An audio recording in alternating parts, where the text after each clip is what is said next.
ఎందుకు బాప్తిజము తీసుకున్నావో తెలియదు. మా అమ్మ నాన్న చెప్పారండి తీసుకున్నాను అంటారు కొంతమంది.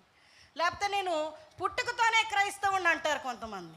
కాదు కాదు, క్రీస్తు నీలోని తిరిగి జన్మించిన అనుభవం నీకు లేకపోతే నువ్వు క్రైస్తవుడు కానే కాదు. అర్థమవుతుందండి? నీ పాపములు నీవు పుట్టినది మొదలుకొని నువ్వు తల్లి గర్భములో రూపింపబడక మునిపే ఆ లోపల నుండి వచ్చి బీజముగా నువ్వు తయారు చేయి భూమి మీదకి ఉద్భవింపినప్పటికే నీవు పాపివి. వాటినన్నిటినీ క్రీస్తులో నీవు ఒప్పుకొని విడిచిపెట్టి దేవుని వాక్యమును అర్థము చేసుకొని మన జీవితాన్ని సరి చేసుకుంటేనే తప్ప దేవుని రాజ్యమునకు వారసులము కానే కాము. ఒకవేళ నువ్వు అద్భుతాలను ఇప్పటికే పొందుకుంటూ మేలులను పొందుకుంటూ నీ నోరు ఏం చేయాలి? మౌనముగా ఉండిపోకూడదు. ఏం చేయాలండి? స్తుతి యాగము చేయాలంట.